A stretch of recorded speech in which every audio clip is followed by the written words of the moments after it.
Doesn't that look like fun? You're watching Hurley Films. So today we're hooking up the power to the shop here, or going to attempt to do it, A, without electrocuting ourselves, and B, just making sure it actually works. So I already got the wire in. As you can see, we dug a trench all the way to the pole with that trencher we got from GP Rents. Again, if you don't have the equipment, and even if you don't have a GP Rents or a Great Plains Kubota and you're not in Oklahoma, there is going to be some company out there that's going to rent heavy equipment. It's just worth it. Go rent the equipment. It makes the job so much easier, especially this trench. I mean, this would have taken ages to dig. But trench is dug. We've got our 2-inch conduit that comes up the sweep into this LB, and this is a 3-inch LB. My friend Brett told me to get this one, and I know now why he said to do that. Because this cable, this 4/0, 4/0, 4/0, 2/0 aluminum cable, this stuff is not playing around. It does not like to move. It does not like to bend. It does not like anything. It wants to stay the way it is. So I've got stuff to the pole. I've got it run into the shop. Now let's go look inside the shop. This is a good time to say, I am not an electrician. If you're gonna do this, do it at your own risk. Be safe, be secure, be all of the words that mean safe. Because some of the stuff, if you make a wrong move, it will kill you. So, with that being said, this is for entertainment purposes only.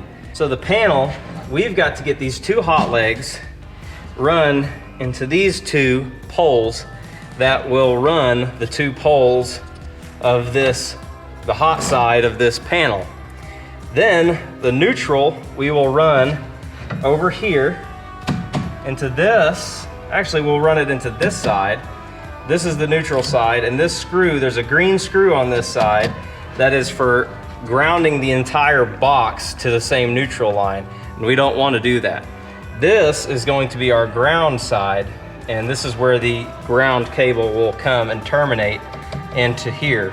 Now we'll have to break this ground bar, or this neutral bar, off so that this ground bar will only be connected to the outside grounding rods and not flow back to the panel itself. We want all of that to either go back to the panel via the neutral, or if there's a surge, it will go out of the shop and into the ground.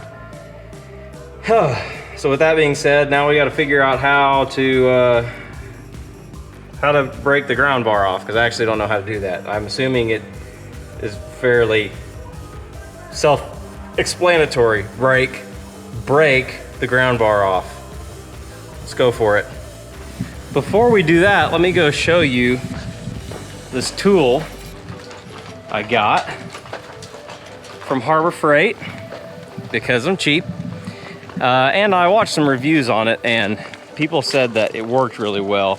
So I went for it. It was about 20 bucks, $23 or so. But it is a line identifying tool. It's this right here. They call it a cable tracker. I've heard it called a tone tool, a line finder, a bunch of different things. But this has 2 parts. One part is this cable tracking tone generator. The other part is this tester. Now what happens is I click this on to tone right here, and then turn this thing on and hit this test button, and you can hear it kind of has a frequency right there. But when I get close to this tone generating cable, you can tell it actually emits a tone. So what I was able to do is I was able to take that and hook it to both these right here. These are my legs that are going to be used for the actual power conductors, the hot legs. Here's the neutral and here's the ground. So I was able to hook both of those onto this, go inside and run this up next to the 2 legs, and I was able to identify which two legs are actually emitting the tone. Therefore, those are the two hot legs, and those are the ones that are going to be needing to be hooked to the hot poles for the breaker box. And I came out here for something else. Oh yeah, came out here to get the drill because those screws are in there really good.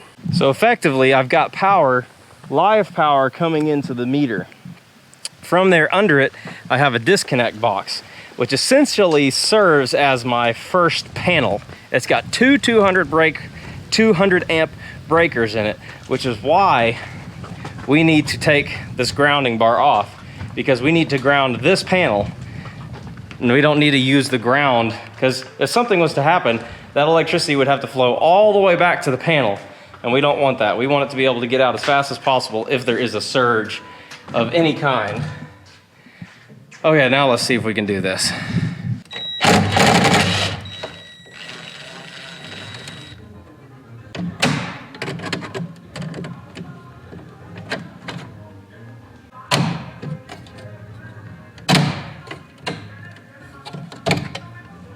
There.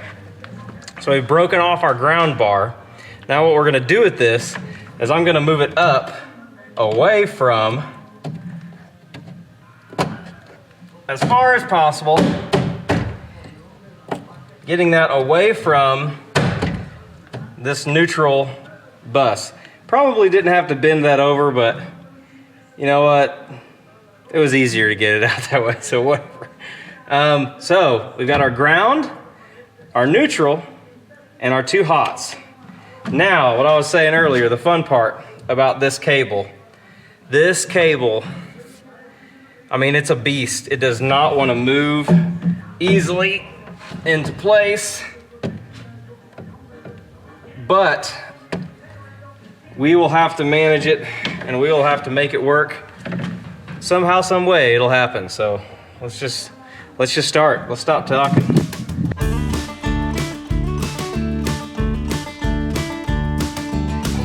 Okay, we've got to get this in here. It's a short turn. Short turns with these cables are not easy. All right. Oh my gosh. Okay. Whew. I thought that was gonna take me a couple tries. Got it in. Then the last thing we gotta get is this ground. And we'll try to take it up and under, up into its final resting place. Be nice to be able to get this under that one. Let's see if I can get it.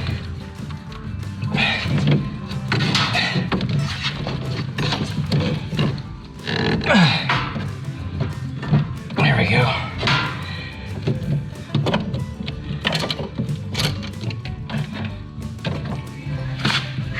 Okay.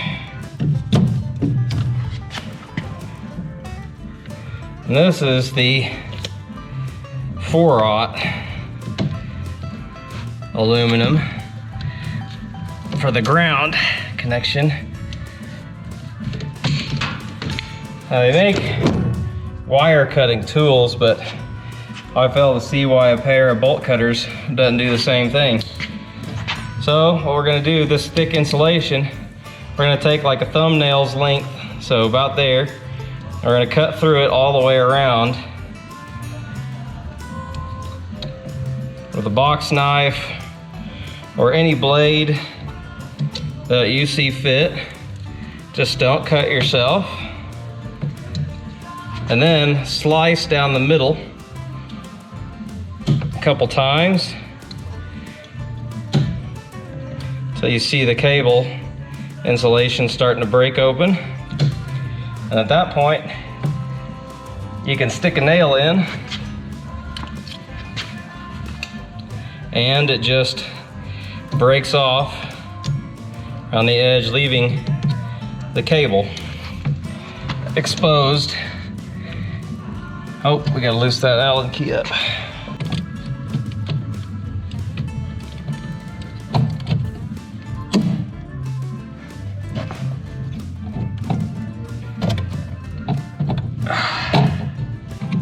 go to your home. All right.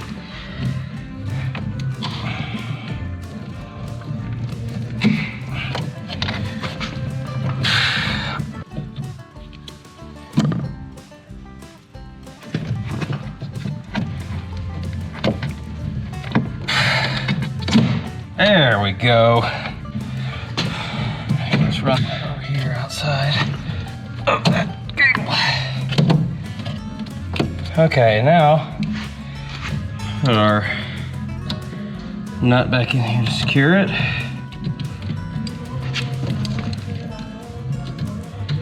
That thing is not going anywhere. Okay, so that's in. Now we need to go get the breakers and start wiring things up here inside of this panel. All right, so we've got our box here and I threw these breakers in already. I'll show you just one. I mean, it's not rocket science. These are very basic breakers. These are not like, these have no ground fault protection. They have no arc fault protection. They have nothing, but we're just out here in a shop and that's fine. There's something therapeutic about these tedious tasks to me. I mean, some people just hate these kind of things. They loathe them with a passion. But there's something about a simple task done in repetition that is quite, like I said, therapeutic for me. I don't know if that's just my history with Legos when I was a kid, or I don't know what it could be. Just that I enjoy getting to see these things come together, like to the point where I enjoy watching other people's videos about this stuff. Just like I find myself watching a lot of videos on YouTube that have nothing to do with anything that I'm going to be doing on my house. I just love seeing these tedious tasks accomplished in a very efficient and neat and tidy way and all that stuff. So this was fun, and I love the time lapse. Always love the time lapses. All right, it's 2 days later. I said one day, well, had to work all day yesterday. So 2 days later, I started a little bit. So these are grounding rods. They're big pieces of metal with copper jackets on them, and they go down in the ground for the purpose of grounding. It's not super hard, you know. But we have to drive two over here by the pole that are 10 feet apart. So I've driven one down and then I got one started right here. Then up here by the house, not the house, the shop, because the goal today is to try to get electricity into the shop. At least 2 outlets I need to get working. So right here is where one will go.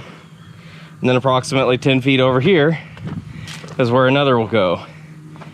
And these stupid cows, oh my gosh. So right now, Austin's house, they're putting in his electric poles. Well, these cows, if they see a white truck, especially if a white truck has something in the bed of the truck, then they freak out and they will follow that truck till the end of the earth, because they know that we throw cubes out of a white truck with a dispenser on the back.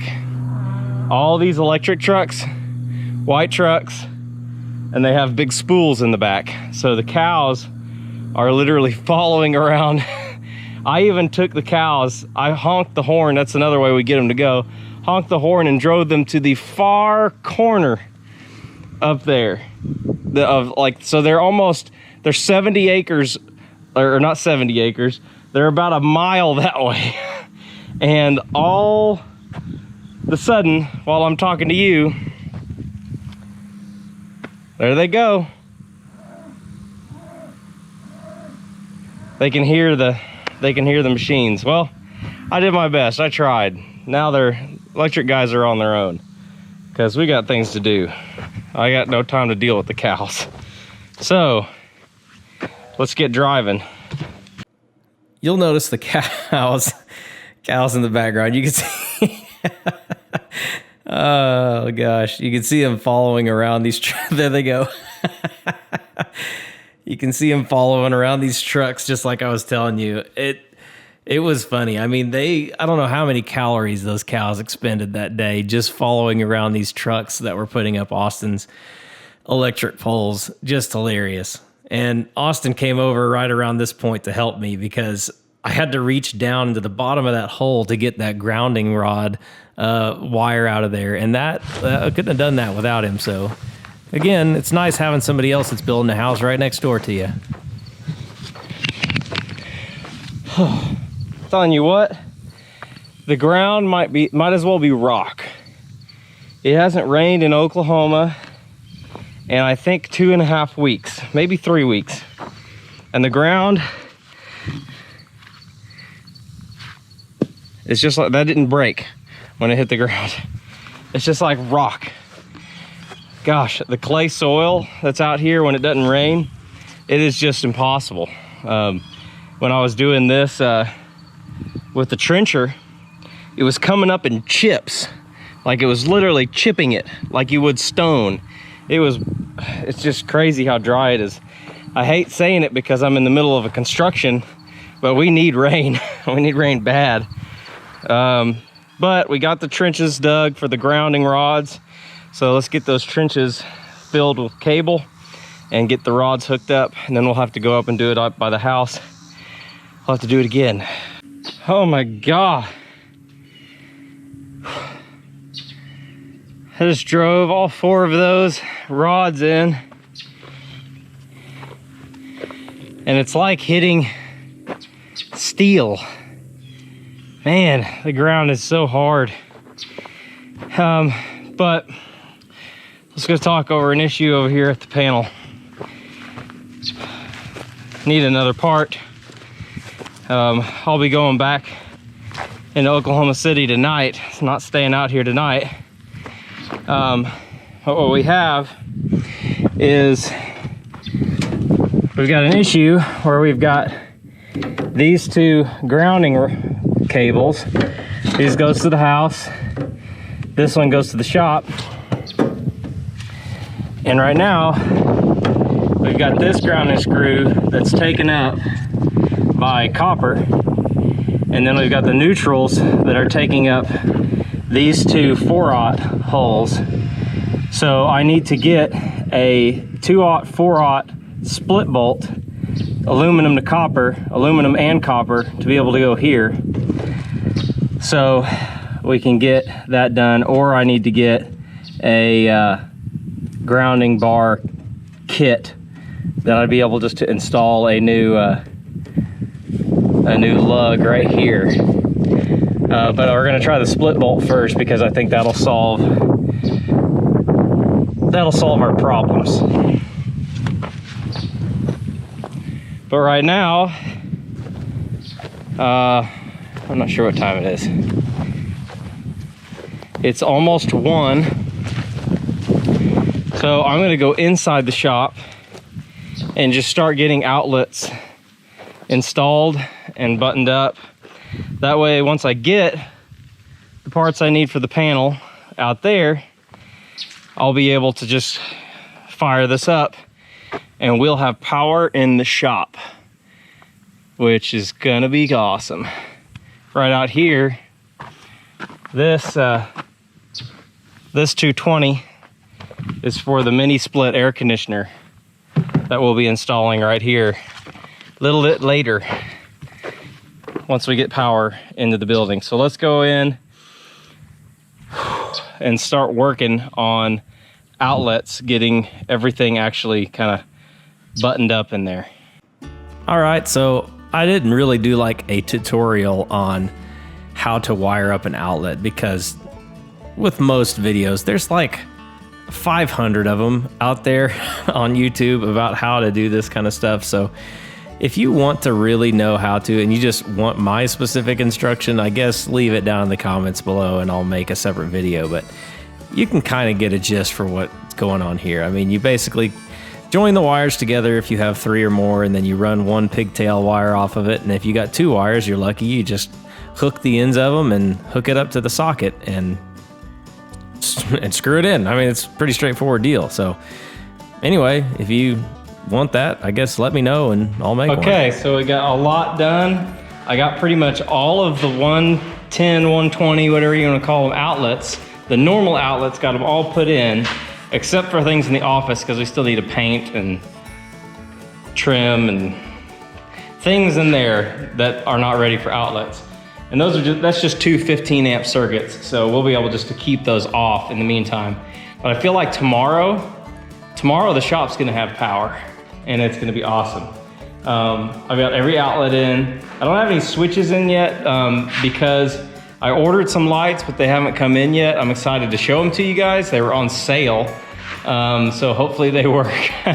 If they don't work, Austin's the one who recommended them to me, so it's his fault. But these are all 20 amp outlets. And as you can tell, there's a lot of them for a shop. I mean, I have one pretty much every 10 feet in this corner. And that's because you guys know that I do video for a living. I can see setting up something in this corner, like a temporary green screen or a backdrop or a set or whatever. This is gonna kind of also be a pseudo studio area for me with work. So this will be kind of cool to have. That's why I have so much power. I mean, I have 1, 2, 3, 4, 5 outlets, 20 amp outlets each, 6 if you count the water one that's right there too, 7. Okay, there's a lot. But like I said, lights take a lot of power and lights are what make shooting things possible most of the time. So speaking of light, it's horrible in here, so let's go outside because I have something to show you that is going to blow your mind. So the last time I did something with you guys kind of similar to this situation, I said our drywall just got finished and they had it all up. Well, now the texture is done and it looks awesome. Are you guys ready? Here's the walkthrough.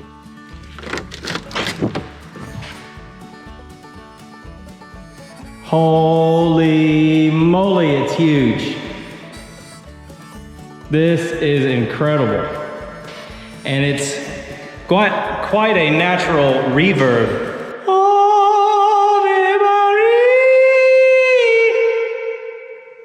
People pay a lot of money for that sound, for that reverberation. But man, look at this. Here's the hallway into the master bedroom. Look at all that. I mean, it looks like a house.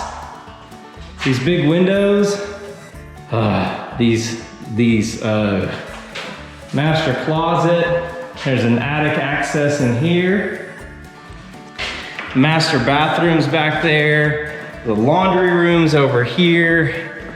I'll just stay out here in the living room for the rest of it, but the kids' rooms, all of it has been done. We are officially almost ready for paint.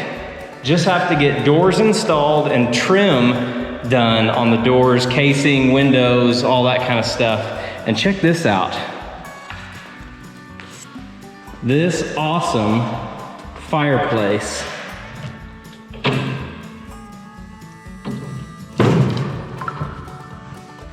This is a Flame Energy Monaco XL fireplace.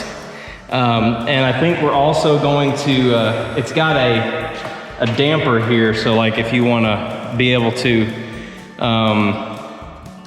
control the amount of air that's coming in from outside, you can actually do it. But somebody lost the knob. Like I installed it and I put the knob in and the knob is gone. So gotta figure that out. But anyway, got that there. I think we're gonna end up cutting out a hole here and probably here. And then I'll actually frame in like I don't know another word to use it, but niches. And the niches will actually store firewood because it is a zero clearance wood burning fireplace insert. That's the technical term of it. But it is really cool, and it's supposed to, I mean, almost be able to heat your entire house with it. So, gonna be really cool. So here's the playroom. And let me show you something that's really neat. That this is a future project that I'm not sure if you're gonna even be able to see it or not with this camera, but we're gonna try.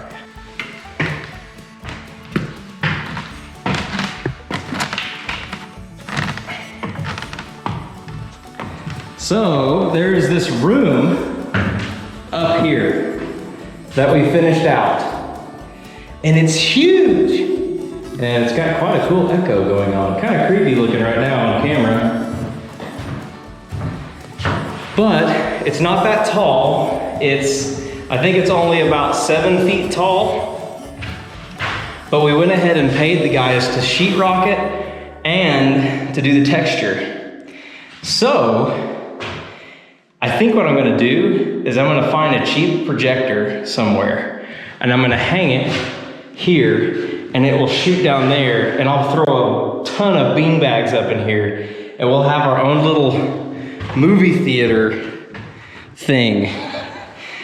It's basically the kids' playroom two playroom upstairs playroom, something like that. Anyway.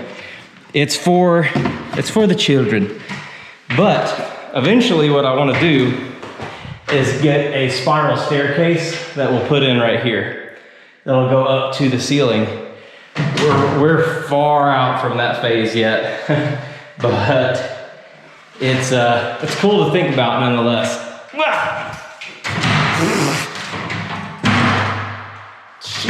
Sheetrock everywhere.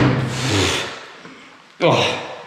Anyway, that's all I got for right now. I'll see you guys tomorrow.